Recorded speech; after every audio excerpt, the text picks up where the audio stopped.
ओम। देवी पूजी पद कमल तुम्हारे, सुर नर मुनि सब होहि सुखारे।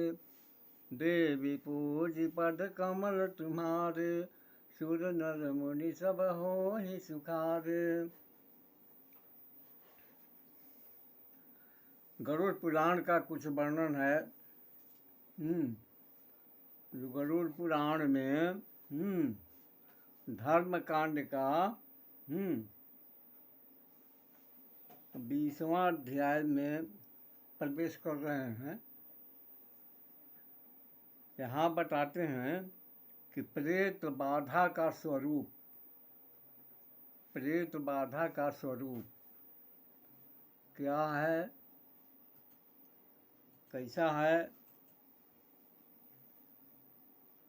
गरुड़ जी कहते हैं कि हे प्रभु, प्रेत योनि में जो भी प्राणी जाते हैं, गरुड़ जी का और विष्णु जी का संवाद है।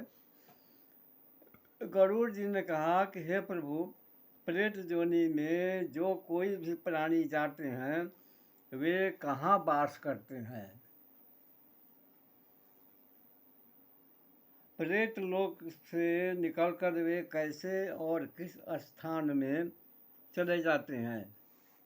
84 लाख योनियों से परिव्याप्त यम तथा हजारों भूतों से रक्षित होने पर भी प्राणी नरक से निकलकर कैसे इस संसार में विचरण करते हैं।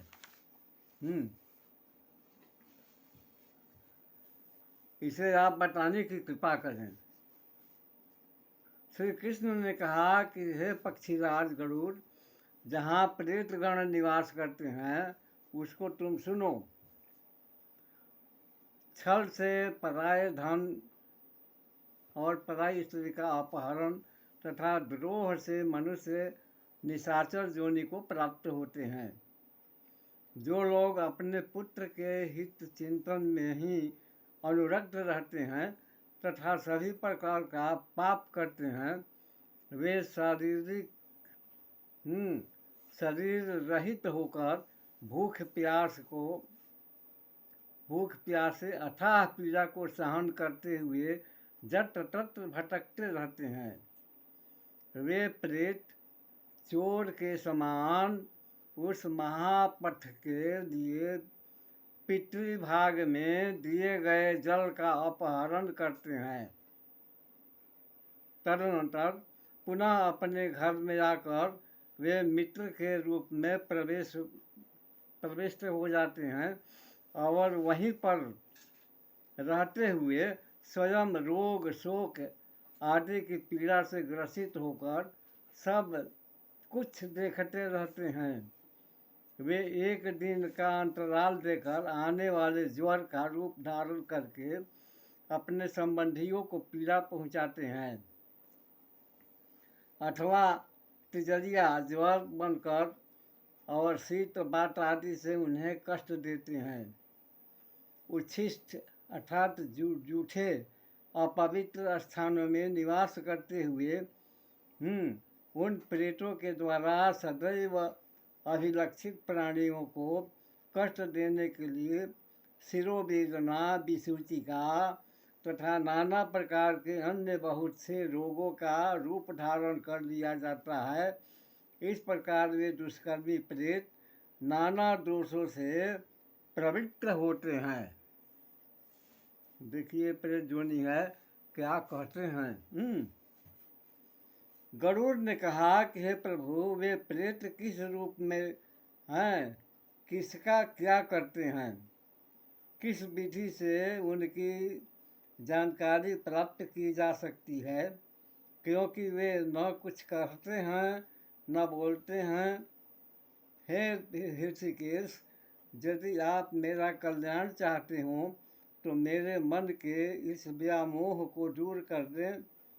इस कलिकाल में प्रायः बहुत से लोग प्रेत योनि को ही प्राप्त होते रहते हैं। हे गरुड़, प्रेत होकर प्राणी अपने ही कुल को पीड़ा देते हैं। वह दूसरे कुल के व्यक्ति को भी कोई आपराधिक छिद्र प्राप्त होने पर ही पीड़ा देते हैं। जीते हुए तो वह प्रेमी को जीते हुए तो वह प्रेमी की तरह दिखाई देते हैं, मृत्यु होने पर वही दुष्ट बन जाता है। जो भगवान श्री रुद्र के मंत्र का जप करता है, धर्म में अनुरुक्त रहता है, देवता और अतिथि की पूजा करता है, सत्य तथा प्रिय बोलने वाला है, उसको प्रेत पीड़ा नहीं दे पाते हैं। जो व्यक्ति सभी प्रकार की धार्मिक क्रियाओं से परिभ्रष्ट हो गया है, नास्तिक है, धर्म की निंदा करने वाला है और सदैव असत्य बोलता है, उसी को प्रेत कष्ट पहुँचाते हैं। हे तार्क्ष, कलिकाल में अपवित्र क्रियाओं को करने वाला प्राणी प्रेत योनि को प्राप्त होता है।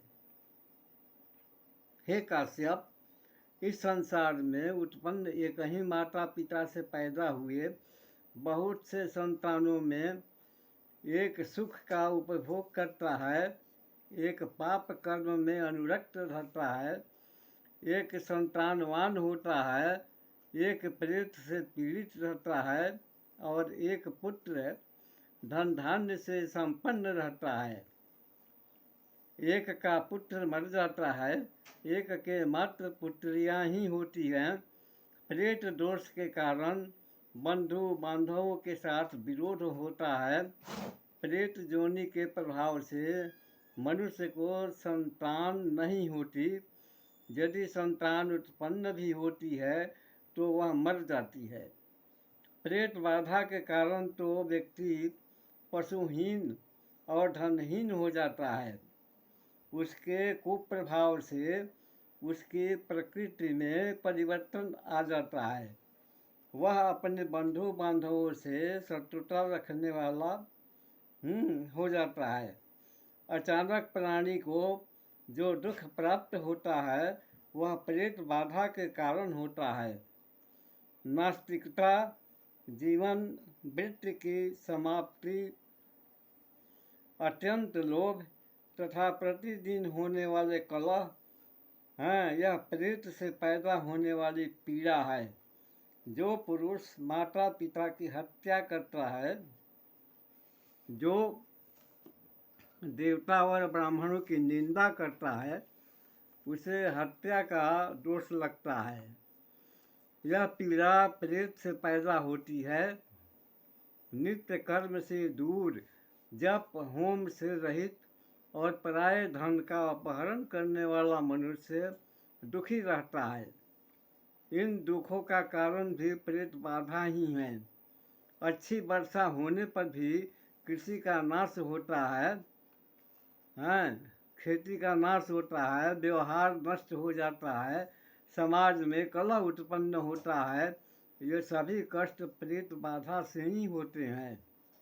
हे पक्षीराज, मार्ग में चलते हुए पथिक को जो बवंडर से पीड़ा होती है, उसको भी तुम्हें प्रेत बाधा ही समझना चाहिए। यह बात मैं सत्य कह रहा हूँ। प्राणी जो नीच जाति में संबंध रखता है, हीन कर्म करता है और अधर्म में नित्य अनुरक्त रहता है, वह प्रेत से उत्पन्न पीड़ा है। व्यसनों से द्रव्य का नाश हो जाता है, प्राप्त व्यय का विनाश होता है।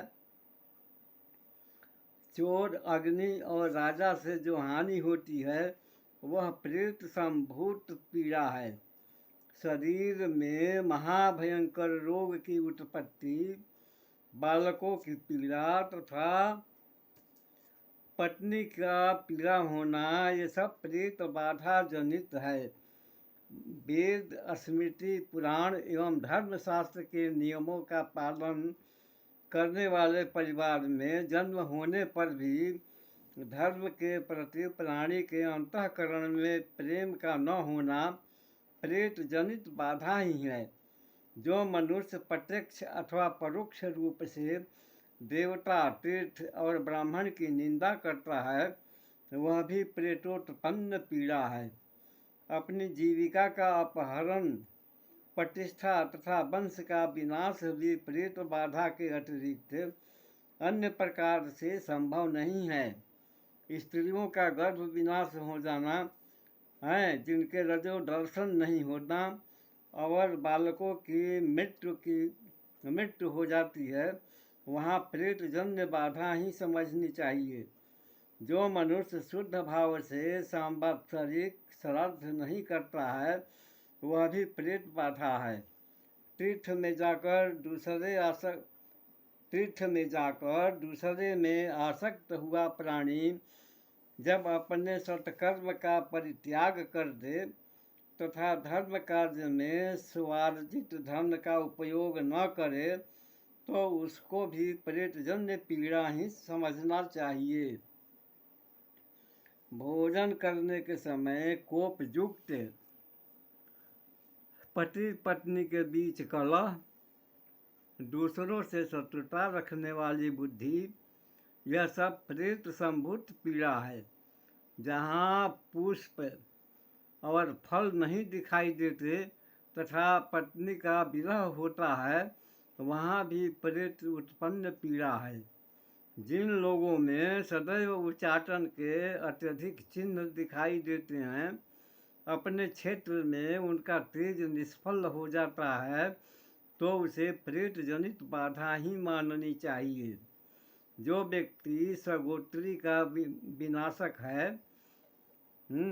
माने अपने ही कुल का विनाशक है, जो अपने ही पुत्र को शत्रु के समान मार डालता है, उसके अंतःकरण में प्रेम और सुख की अनुभूतियों का अभाव रहता है।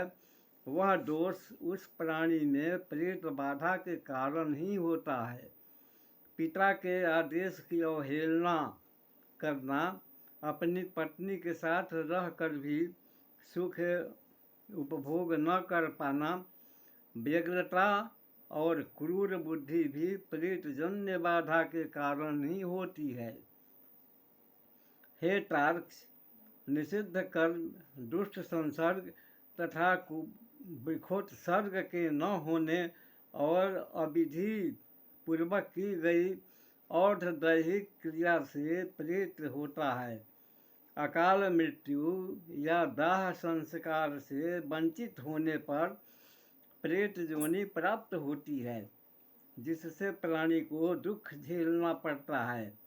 हे पक्षीराज, ऐसा जानकर मनुष्य प्रेत मुक्ति का हर प्रकार से आचरण करना चाहिए। जो व्यक्ति प्रेत योनि को नहीं मानता है वह स्वयं प्रेत योनि को प्राप्त होता है।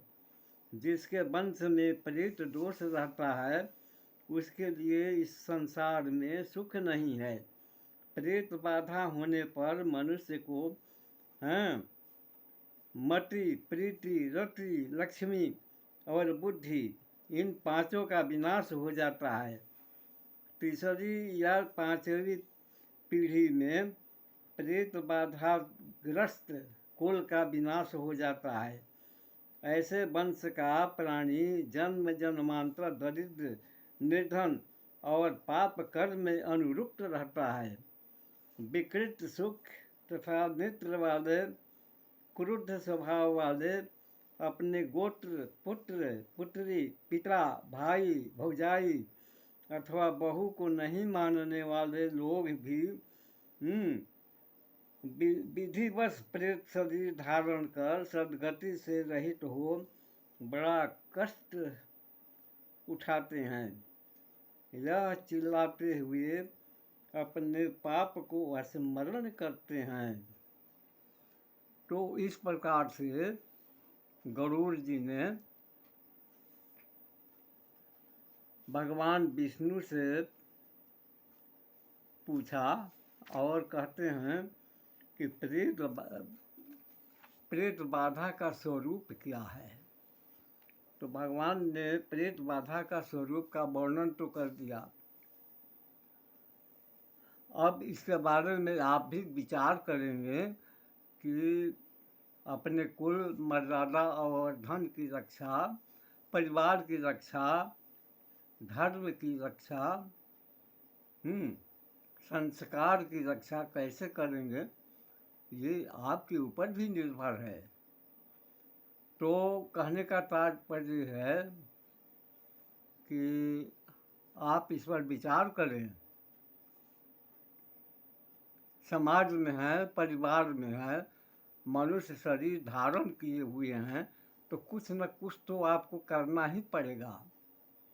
अगर नहीं कर रहे हैं इसके बारे में हैं और प्रेत की मुक्ति का साधन नहीं करेंगे तो घोर कष्ट का सामना करना पड़ेगा।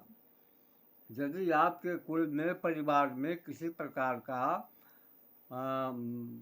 प्रेत दोष आ गया है, प्रेत दोष का तात्पर्य ये होता है पितृ दोष। ये सारी बातें पितृ दोष के बारे में ही बताए हैं। अगर ये पितृ दोष का निवारण आप नहीं करते हैं